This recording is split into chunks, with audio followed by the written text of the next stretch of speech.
त्यांनी स्वबळावर लढवली किंवा युतीत लढवली तरी काही फार परिणाम होईल असं मला वाटत नाही। जोपर्यंत काँग्रेसचं शीर्षस्थ नेतृत्व हे भारताच्या मतदारांची नाडी समजत नाही, भारताच्या मतदारांची मानसिकता समजत नाही, जोपर्यंत जमिनीवर उतरून खऱ्या प्रश्नांवर ते राजकारण करत नाही, जोपर्यंत ते केवळ सोशल मीडियाचं हवयातलं राजकारण करतील तोपर्यंत काँग्रेसला काही भवितव्य नाही।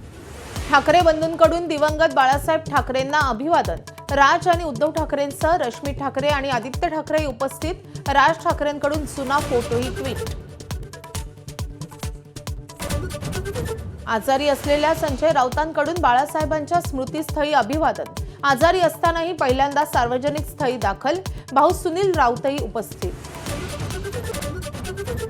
अजित पवारांनी 500 कोटींचं रुग्णालय पीपीपी तत्वानं तेरणा पब्लिक चॅरिटेबल ट्रस्टला विकलं। अंजली दमानी यांचा आरोप। तेरणा ही माजी मंत्री आणि सुनेत्रा पवारांचे भाऊ पद्मसिंह पाटील यांची संस्था। उमेदवारी अर्ज दाखल करण्यासाठी उरले केवळ काही तास। अनेक निवडणूक अधिकारी कार्यालयात उमेदवारांची गर्दी, तर एबी फॉर्म न मिळाल्यामुळे अनेक जण अद्यापही गॅसवर।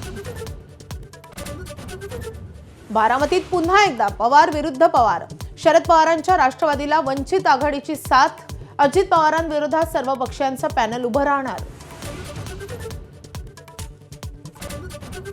मुंबई ठाणे नवी मुंबईला पुरवठा करणाऱ्या गेल कंपनीच्या सीएनजी गॅस पाईपलाईनमध्ये बिघाड।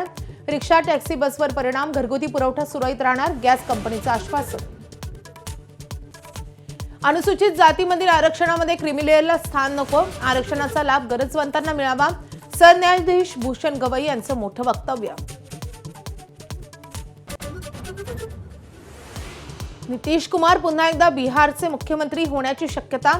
आजच नितीश कुमार कॅबिनेटनंतर राजीनामा देणार। नव्या सरकारसाठी भाजपसोबत बैठक। 20 तारखेलाच शपथविधीची शक्यता। सौदी अरेबियातील मदिनाजवळ डिझेल टँकर आणि बसचा भीषण अपघात। अपघातामध्ये 42 भारतीयांचा मृत्यू। सर्व प्रवासी हैदराबादचे असल्याची माहिती।